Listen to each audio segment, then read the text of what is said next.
ಮೊದಲನೇದಾಗಿ ನೀವೇ ಇಂಪಾರ್ಟೆಂಟ್ ಈ ಕಾರ್ಯಕ್ರಮಕ್ಕೆ. ಈಗ ನಾನು ಏನು ಹೇಳಕೊಟ್ಟು ಒಂದು ನಿಮಿಷ ಸೈಲೆಂಟ್ ಆಗಿದ್ಬಿಡಿ. ಮೊನ್ನೆ ಶಾಸಕರು ಇದೇ ತರ ನಮ್ಮ ಪ್ರೌಢಶಾಲೆಗೆ ಬಂದ್ರು. ನಾವು ಶಾಸಕರನ್ನ ತಪ್ಪುದಾರಿಗೆ ಎಳಿತಾ ಇದೀವಿ ನಾವೇ. ಯಾಕೆ ಅಂತ ಹೇಳ್ತಿದ್ದಕ್ಕಿಂದ್ರೆ, ಶಾಸಕರು ಬಂದಾಗ ನಾವು ಟೇಪ್ ಕಟ್ ಮಾಡೋದು ತೋರಿಸ್ಬಾರ್ದು, ನಮ್ಮ ಶೌಚಾಲಯಗಳನ್ನ ತೋರಿಸ್ಬೇಕು.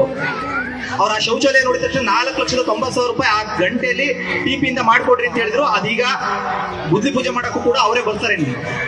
ನಾವು ಸಮಸ್ಯೆಗಳನ್ನ ತೋರಿಸ್ದೆ ಪಟಾಕಿ ಹೊಡೆದು ಅಂದ್ರೆ, ನಮ್ಮ ಶಾಸಕರು ಪಟಾಕಿ ಹೊಡಿರಿ ಅಂತ ನಿಮ್ಮನ್ನ ಯಾವತ್ತೂ ಕೇಳಿಲ್ಲ. ನಾವು ಪಟಾಕಿ ಹೊಡಿತಿದೀವಿ ಅಂದ್ರೆ ಅದು ಅವಮಾನ. ದಯವಿಟ್ಟು ಇನ್ ಮುಂದೆ ಶಾಸಕರು ಬಂದಾಗ ಪಟಾಕಿ ಹೊಡೆಯೋದು ನಿಲ್ಸೋಣ. ಅವರಿಂದ ಏನೇನು ಸೌಲಭ್ಯಗಳು ಬರ್ತವೆ, ಸರ್ಕಾರ ಅಂದ್ರೆ ಏನು, ನಮ್ಮ ಪ್ರಜಾಪ್ರಭುತ್ವ ಅಂದ್ರೆ ಏನು, ಅದರ ಅರಿವನ್ನ ದಯವಿಟ್ಟು ಹಿಡ್ಕೊಬೇಕು. ನಾನಿಲ್ಲಿ 6 ತಿಂಗಳ ನಂತರ ಗ್ರಾಮ ಪಂಚಾಯತಿ ಸದಸ್ಯನಾಗಿ ಬಂದಾಗ ನಮಗೆ ನಾಚಿಕೆ ಆಯ್ತು. ಯಾಕೆ ಅಂದ್ರೆ ನೀವೆಲ್ಲ ಪೇರೆಂಟ್ಸ್ ಇದೀರಾ, ಯಾರ್ಯಾರು ಪೇರೆಂಟ್ಸ್ ಮೀಟಿಂಗ್ ಕರೆದಾಗ ಬಂದಿದ್ದೀರಾ, ಶೌಚಾಲಯಗಳನ್ನ ಯಾರ್ಯಾರು ನೋಡಿದೀರಾ, ನಿಮ್ಮ ಮಕ್ಕಳು ಹೋಗ್ತಕ್ಕಂಥ ಶೌಚಾಲಯದಲ್ಲಿ ನೀರು ಬರ್ತಾ ಇದೆಯಾ, ನೀರಿದೆಯಾ, ಕ್ಲೀನಿಂಗ್ ಇದೆಯಾ, ಅವ್ರು ಎಷ್ಟೋ ಜನ ನೀರೇ ಕುಡಿತಾ ಇಲ್ಲ.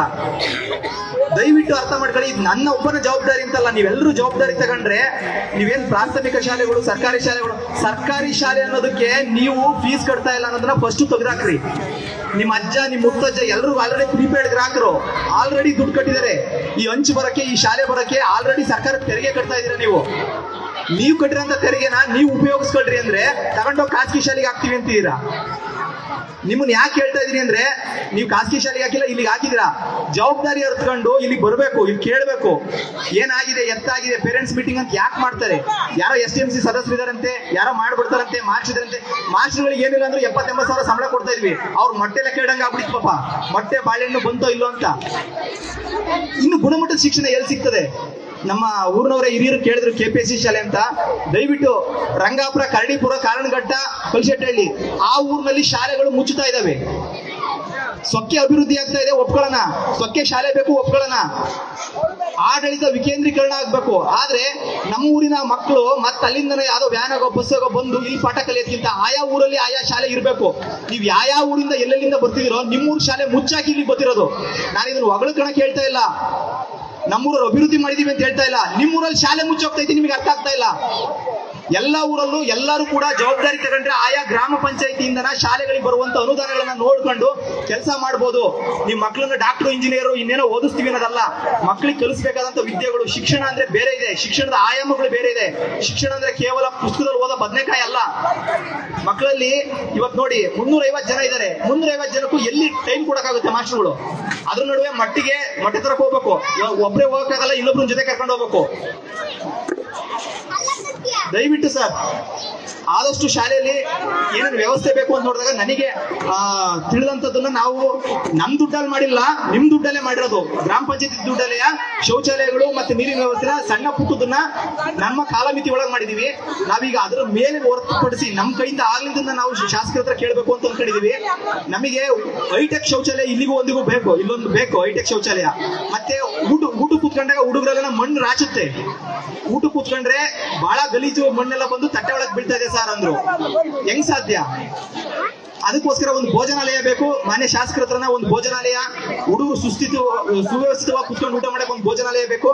ಕಟ್ಟಡಗಳು ಬಹಳ ಶಿಥಿಲಾವಸ್ಥೆ ಇದಾವೆ. ನಮ್ಮ ಅಜ್ಜನ ಕಾಲದ ಕಟ್ಟಡ ನಾವು ಓದಿದ್ದು ಇಲ್ಲಯ್ಯ, ನಮ್ಮ ಅಪ್ಪ ಓದಿದ್ದು ಇಲ್ಲಯ್ಯ, ನಮ್ಮ ಅಜ್ಜ ಓದಿದ್ದು ಇಲ್ಲಯ್ಯ, ಅಲ್ಲೇ ಇದಾವೆ. ಒಂಚೂರು ಹೈಟೆಕ್ ಕಟ್ಟಡಗಳು ಬೇಕು. ಎಲ್ಲಾ ಕೊಠಡಿಗಳಲ್ಲೂ ಕೂಡ ಗ್ರೀನ್ ಬೋರ್ಡ್ ಇರೋಂತ ಸಿಸ್ಟಮ್, ಏನು ನಾವು ಸ್ಮಾರ್ಟ್ ಬೋರ್ಡ್ಗಳು ಏನಿದಾವೆ ಅವೆಲ್ಲವೂ ಕೂಡ ಬೇಕು. ಅದೇ ರೀತಿ ಮಾನ್ಯ ಶಾಸಕರಿಗೆ ಈ ಒಂದು ಜಾಗ ಏನಿದೆ ಅವ್ರು ಗಮನಕ್ಕೆ ತರ್ತಾ ಇದೀವಿ ಸರ್.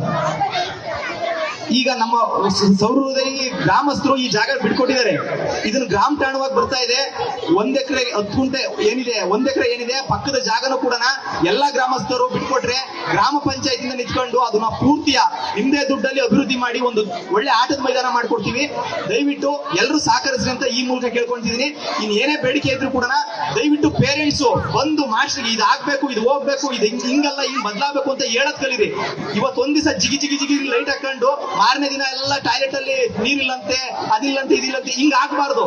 ಇನ್ನೂ ಕೂಡ ನಾವು ತಪ್ಪು ಮಾಡ್ತಾ ಇದೀವಿ. ತಪ್ಪನ್ನ ಸರಿಪಡಿಸ್ಕೊಳ್ರಿ. ನೀವೆಲ್ಲ ಟ್ಯಾಕ್ಸ್ ಕಟ್ಟಿದಿರಾ, ಸರ್ಕಾರಿ ಶಾಲೆ ನಿಮ್ ಶಾಸಕರು ಬಂದಾಗ ನಾವು ಟೇಪ್ ಕಟ್ ಮಾಡೋದು ತೋರಿಸಬಾರ್ದು, ನಮ್ಮ ಶೌಚಾಲಯಗಳನ್ನ ತೋರಿಸ್ಬೇಕು. ಮೊದಲನೇದಾಗಿ ನೀವೇ ಇಂಪಾರ್ಟೆಂಟ್ ಈ ಕಾರ್ಯಕ್ರಮಕ್ಕೆ. ಈಗ ನಾನು ಏನು ಹೇಳಕೊಟ್ಟು ಒಂದು ನಿಮಿಷ ಸೈಲೆಂಟ್ ಆಗಿದ್ಬಿಡಿ.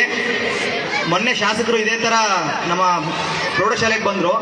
ನಾವು ಶಾಸಕರನ್ನ ತಪ್ಪುದಾರಿಗೆ ಎಳಿತಾ ಇದೀವಿ ನಾವೇ. ಯಾಕೆ ಅಂತ ಹೇಳ್ತಿದ್ದಕ್ಕಿಂದ್ರೆ ಶಾಸಕರು ಬಂದಾಗ ನಾವು ಟೇಪ್ ಕಟ್ ಮಾಡೋದು ತೋರಿಸ್ಬಾರ್ದು, ನಮ್ಮ ಶೌಚಾಲಯಗಳನ್ನು ತೋರಿಸ್ಬೇಕು. ಅವ್ರು ಆ ಶೌಚಾಲಯ ನೋಡಿದ ತಕ್ಷಣ 4,90,000 ರೂಪಾಯಿ ಆ ಗಂಟೆಯಲ್ಲಿ ಟಿಪಿಯಿಂದ ಮಾಡಿಕೊಡ್ರಿ ಅಂತ ಹೇಳಿದ್ರು. ಅದೀಗ ಬುದ್ಧಿ ಪೂಜೆ ಮಾಡೋಕ್ಕೂ ಕೂಡ ಅವರೇ ಬರ್ತಾರೆ. ನಾವು ಸಮಸ್ಯೆಗಳನ್ನ ತೋರಿಸ್ದೆ ಪಟಾಕಿ ಹೊಡೆದ್ವು ಅಂದ್ರೆ, ನಮ್ಮ ಶಾಸಕರು ಪಟಾಕಿ ಹೊಡೀರಿ ಅಂತ ನಿಮ್ಮನ್ನ ಯಾವತ್ತೂ ಕೇಳಿಲ್ಲ. ನಾವು ಪಟಾಕಿ ಹೊಡಿತಿದ್ದೀವಿ ಅಂದ್ರೆ ಅದು ಅವಮಾನ. ದಯವಿಟ್ಟು ಇನ್ನು ಮುಂದೆ ಶಾಸಕರು ಬಂದಾಗ ಪಟಾಕಿ ಹೊಡೆಯೋದು ನಿಲ್ಸೋಣ. ಅವರಿಂದ ಏನೇನು ಸೌಲಭ್ಯಗಳು ಬರ್ತವೆ, ಸರ್ಕಾರ ಅಂದ್ರೆ ಏನು, ನಮ್ಮ ಪ್ರಜಾಪ್ರಭುತ್ವ ಅಂದ್ರೆ ಏನು, ಅದರ ಅರಿವನ್ನ ದಯವಿಟ್ಟು ಇಟ್ಕೊಬೇಕು.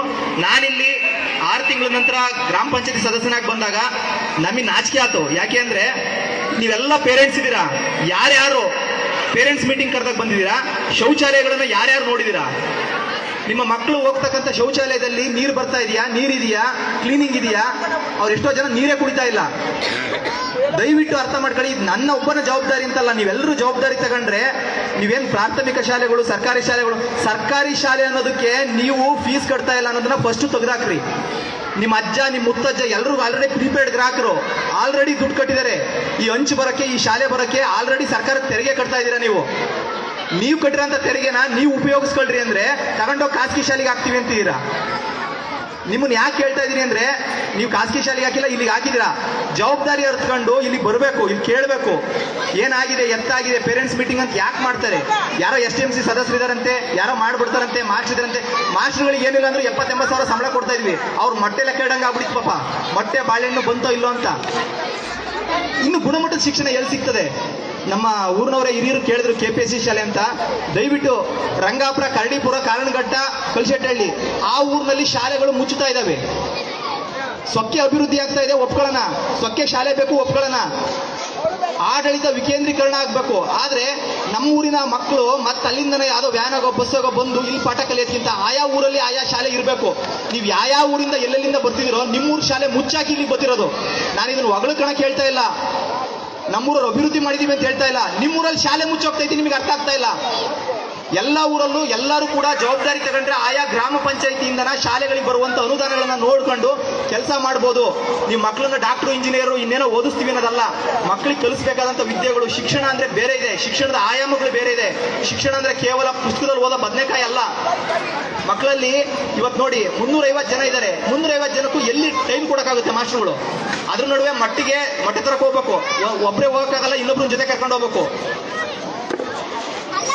ದಯವಿಟ್ಟು ಸರ್, ಆದಷ್ಟು ಶಾಲೆಯಲ್ಲಿ ಏನೇನು ವ್ಯವಸ್ಥೆ ಬೇಕು ಅಂತ ನೋಡಿದಾಗ ನನಗೆ ತಿಳಿದಂಥದ್ದನ್ನ ನಾವು ನಮ್ಮ ದುಡ್ಡಲ್ಲಿ ಮಾಡಿಲ್ಲ, ನಿಮ್ಮ ದುಡ್ಡಲ್ಲೇ ಮಾಡಿರೋದು. ಗ್ರಾಮ ಪಂಚಾಯತಿ ದುಡ್ಡಲ್ಲೇ ಶೌಚಾಲಯಗಳು ಮತ್ತೆ ನೀರಿನ ವ್ಯವಸ್ಥೆನ ಸಣ್ಣ ಪುಟ್ಟದನ್ನ ನಮ್ಮ ಕಾಲಮಿತಿ ಒಳಗೆ ಮಾಡಿದೀವಿ.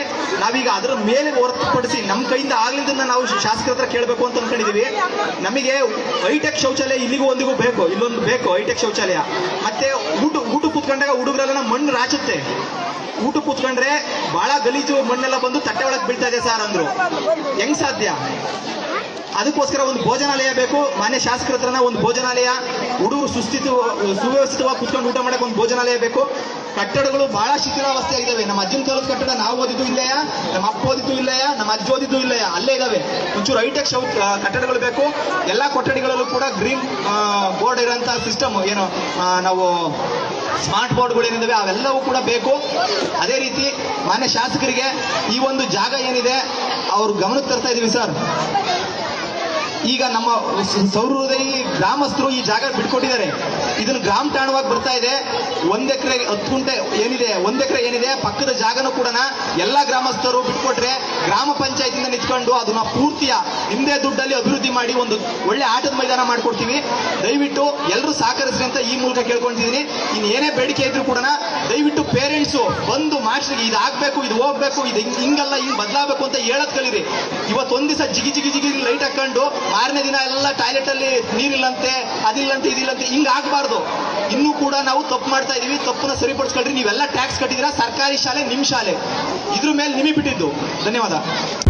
ಉತ್ತಮ ಪ್ರಜಾಕೀಯ ಪಕ್ಷ ನಿಮ್ಮದು, ಅಧಿಕಾರವು ನಿಮ್ಮದು. ಪ್ರಜಾಪ್ರಭುತ್ವದಲ್ಲಿ ಜನರೇ ಯಜಮಾನರು. ನಾಯಕರನ್ನು ನಂಬಿ ನಿರಾಶರಾಗಬೇಡಿ. ವಿಚಾರಕ್ಕೆ ಮತ ನೀಡಿ ನಿಮ್ಮ ಊರಿನ ಕೆಲಸ ಮಾಡುವ ಕಾರ್ಮಿಕರನ್ನು ನೇಮಿಸಿಕೊಳ್ಳಿ.